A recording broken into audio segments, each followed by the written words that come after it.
पहलगाम आतंकी हमले पर सर्वदलीय बैठक आज होनी है। रक्षा मंत्री राजनाथ सिंह बैठक की अध्यक्षता करेंगे।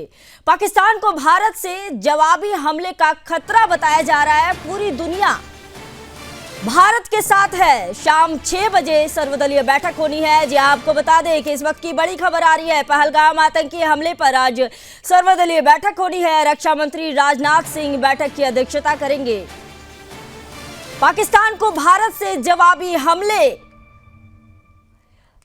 जिस तरह से पूरी दुनिया भारत के साथ है, शाम 6 बजे सर्वदलीय बैठक होनी है। पहलगाम आतंकी हमले पर सर्वदलीय आज बैठक होनी है। आपको बता दें कि पहलगाम आतंकी हमले को लेकर रक्षा मंत्री राजनाथ सिंह बैठक की अध्यक्षता करने वाले हैं। ये सर्वदलीय बैठक होनी है आज। पाकिस्तान को भारत से जवाबी हमले का खतरा भी सता रहा है। पूरी दुनिया भारत के साथ खड़ी है।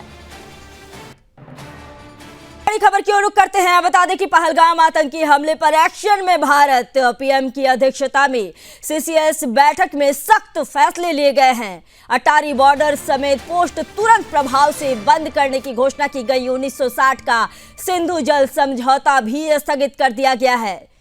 पीएम की अध्यक्षता में सीसीएस बैठक में सख्त फैसले लिए गए। भारत में पाकिस्तानी दूतावास को भी बंद कर दिया गया। एक हफ्ते में पाकिस्तानी राजनयिक भारत छोड़े, ऐसे ही फैसले लिए गए। कई महत्वपूर्ण फैसले लिए गए। पहलगाम आतंकी हमले के बाद भारत ने पाकिस्तान के खिलाफ ये सख्त रूप अपनाया है। पहलगाम आतंकी हमले को लेकर देखिए, एक्शन में भारत है। पीएम की अध्यक्षता में सीसीएस बैठक में सख्त फैसले लिए गए। अटारी बॉर्डर पोस्ट तुरंत प्रभाव से बंद करने के फैसले लिए गए हैं। 1960 का सिंधु जल समझौता भी स्थगित कर दिया गया। तो देखिए, पहलगाम आतंकी हमले के बाद भारत ने पाकिस्तान के खिलाफ सख्त रुख अपनाया है। कि पहलगाम में आतंकी हमले पर जानकारी, कश्मीरी हमला, इस तरह से ही अपडेट आ रहे हैं। आखिर यह हमला कैसे हुआ, क्या इनपुट था पहले से, फिर भी हमला क्यों नहीं रुका? क्या अफसरों ने जानबूझकर सूचना दबाई? सवाल उठ रहा है कि गद्दार आखिर कौन है, देश जानना चाहता है। खुफिया विभाग, लोकल पुलिस पर सवाल उठ रहे हैं। अलर्ट था, फिर भी सुरक्षा क्यों नहीं बढ़ाई गई? क्या दिल्ली को जानबूझकर अंधेरे में रखा गया? अगला सवाल यह भी उठता है कि यूपीएससी जिहादी की संदिग्ध भूमिका पर भी देखिए सवाल उठ रहा है। क्या यह सिस्टम की चूक नहीं, साजिश थी? खुफिया अधिकारी या देश के आखिर गद्दार कौन है, यह भी सवाल उठ रहा है। तो देखिए, श्रीनगर से इनपुट गायब क्यों हुआ, यह भी एक सवाल है। सवाल यह भी है कि क्या यह सिस्टम की चूक थी या साजिश? खुफिया अधिकारी या देश के गद्दार कौन है? श्रीनगर से इनपुट गायब आखिर क्यों हुआ? यूपीएससी जिहादी की संदिग्ध भूमिका पर भी सवाल उठ रहे हैं। क्या यह सिस्टम की चूक नहीं या साजिश थी? जो चुप रहे, क्या वो भी दोषी नहीं? जांच के घेरे में आखिर कौन कौन से अफसर हैं? सुरक्षा एजेंसियों की जवाबदेही पर भी सवाल उठ रहे हैं।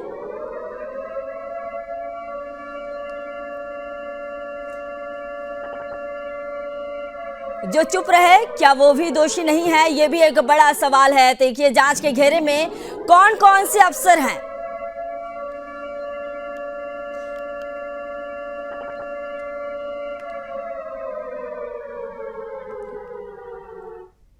तो देखिए, कश्मीर के पहलगाम में हुए आतंकी हमले के बाद से पूरे देश में आक्रोश है।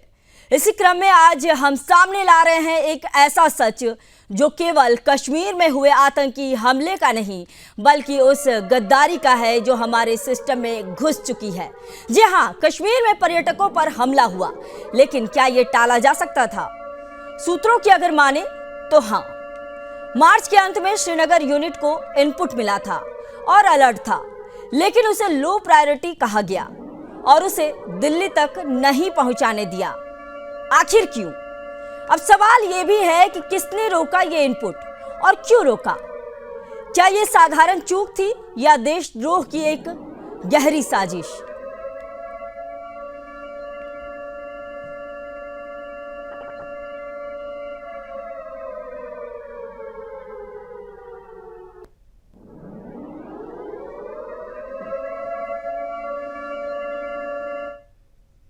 तो देखिए, इसी खबर पर और आगे की जानकारी के लिए हमारे संवाददाता रोहिल बशीर जुड़ चुके हैं।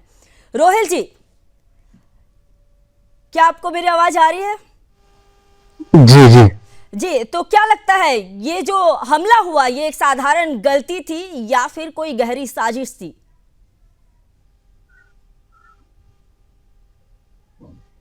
रोहिल जी, आपको मेरी आवाज आ रही है? जी जी जी देखिए जी देखिए संगीता, जिस तरीके से इस हमले को अंजाम दिया गया है, मैं आपको इस इलाके के बारे में ये थोड़ी सी जानकारी दे दूंगा। ये ऐसा इलाका है जहां पर इतिहास में आज तक कोई भी आतंकी घटना जो है वो नहीं घटी है। पहलगाम का इलाका अक्सर पीसफुल इलाका माना जाता था और 90 के दशक से इस तरीके की आतंकी घटना जो है इस इलाके में नहीं देखने को मिली, क्योंकि ये पूरी तरीके से पीसफुल इलाका माना जाता था और इसलिए पर्यटक जो है देश के विभिन्न इलाकों के साथ साथ जो बाकी जो कंट्रीज है वहां से भी लगातार पर्यटक जो है इस पहलगाम का रुख करते थे और वहां पर पूरी तरीके से एंजॉय करते थे। लेकिन कहीं ना कहीं यहाँ पर ये कहा जा रहा है कि जो इंटेलिजेंस एजेंसीज की चूक हुई है इसमें, क्योंकि पहले ही इंटेलिजेंस एजेंसीज जो है उनको जो इनपुट मिला था, जो जानकारी मिल रही है, ये कहा जा रहा है कि उनको पहले मिली थी, इस तरीके का इनपुट आया था, लेकिन उन्होंने इस इनपुट को पूरी तरीके से जो है सीरियस नहीं लिया। तो इस वजह से शायद हो सकता है कि ये बड़ा आतंकी हमला जो है वहां पर अंजाम दिया गया। दूसरी जानब से अगर देखा जाए तो जिस तरीके से लगातार यहाँ पर सुरक्षा बल के जवानों को बार बार अलर्ट मोड पे रखा गया था, बार बार सुरक्षा कर्मियों को कहा जा रहा था कि को आतंकवादी जो है बड़ी किसी घटना को अंजाम देने की कोशिश में लगातार लगे हुए हैं। तो पूरी तरीके से अगर देखा जाए तो एक तरफ से सुरक्षा बल के जवान पूरी तरीके से अलर्ट मोड पे थे। लेकिन एक महत्वपूर्ण जानकारी आज जो है मेरे पास ये आई कि जो ये पहलगाम का बैसारन का इलाका है जहां पर ये आतंकी घटना घटी है, कहा जा रहा है कि पिछले साल वहां पर जो है इस इलाके में दो जो पिकेट्स थे जम्मू कश्मीर पुलिस के वहां पर मौजूद थे और बाद में ये पता चला है कि वो पिकेट्स जो है पिछले साल ही हटाए गए थे।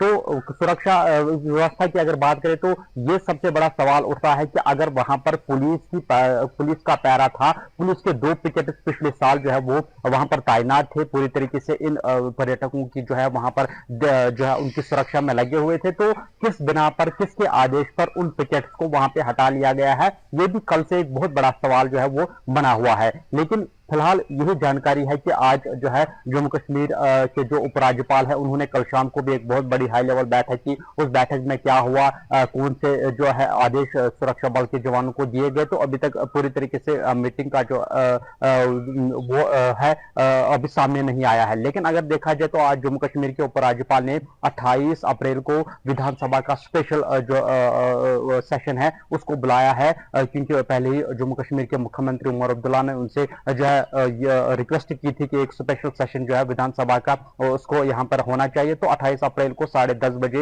विधानसभा का स्पेशल सेशन जो है वो रखा गया है। दूसरी जानब से आज जो जम्मू कश्मीर के मुख्यमंत्री उमर अब्दुल्ला है उन्होंने ऑल पार्टी मीटिंग जो है आज शाम को 6 बजे श्रीनगर में बुलाई है, तो उसमें भी देखना होगा कि क्या सामने निकल कर आता है। लेकिन सबसे बड़ी चूक ये यहां पर मानी जा रही है कि अगर इंटेलिजेंस एजेंसीज के पास जो है इस तरीके की जानकारी थी, इस तरीके का इनपुट था, तो उन्होंने इस इनपुट को क्यों सीरियस यानी कि साफ है कि वरिष्ठ अधिकारी और जो भी वहां की खुफिया एजेंसी है उनकी लापरवाही हुई है। इस बड़ी दुर्घटना को अंजाम देने जो भी हुआ उस तरह की घटना नहीं होनी चाहिए थी। अगर इस पर जो है वहां की जो खुफिया एजेंसी है वो पहले से सतर्क रहती तो ये, लेकिन साफ हो रहा है। जी बिल्कुल, देखिए जिस तरीके से इस इनपुट को पूरा इजी लिया गया है, इस इनपुट को पूरी तरीके से सीरियस नहीं लिया गया, तो इसमें कहीं ना कहीं जांच होनी चाहिए, एक हाई लेवल जांच होनी चाहिए कि क्यों इस इनपुट को शेयर नहीं किया गया। अगर लगातार यहाँ पर ये इनपुट्स आ रहे थे कि आतंकी किसी बड़ी वारदात को अंजाम देने की कोशिश में लगे हुए हैं, तो इसको पूरी तरीके से क्यों सीरियस नहीं लिया गया। लेकिन सबसे दूसरा बड़ा सवाल जो है, कल से ही लगातार जो देश के अलग अलग इलाकों से लगातार लोग ये सवाल उठा रहे हैं कि अगर इस इलाके में जो बैसारन का इलाका है, अगर इस इलाके में सुरक्षा बल के जवानों की तैनाती थी, अगर जम्मू कश्मीर पुलिस के 2 पिकेट्स वहां पे पिछले साल लगाए गए थे, तो किसके आदेश पर उन पिकेट्स को वहां से हटा लिया गया है। तो ये इस वक्त सबसे बड़ी मांग जो है देश के अलग अलग इलाकों से लोगों की उठ रही है कि क्यों वहां पर जो है ये 2 बड़े सवाल है, क्यों वहां से जो है वो पिकेट्स उठा लिए गए पुलिस के, जो वहां पर पहरा था, क्यों उनको वहां से पिछले साल जो है उठाया गया। तो दूसरी मांग यही है कि अगर इंटेलिजेंस इनपुट था पहले से ही कि इस तरीके की आतंकी वारदात हो सकती है, तो क्यों इसको इजी लिया गया, क्यों इसको सीरियस तरीके से जो है नहीं लिया गया। तो ये सबसे बड़े दो प्रश्न अभी सामने निकल कर आ रहे हैं। हो सकता है कि इस पर कोई जांच जो है गृह मंत्रालय की तरफ से आने वाले समय में हो सकता है, लेकिन ठीक है रोहिल जी, थैंक यू सो मच, आप हमारे साथ जुड़े और आपने जानकारी दी।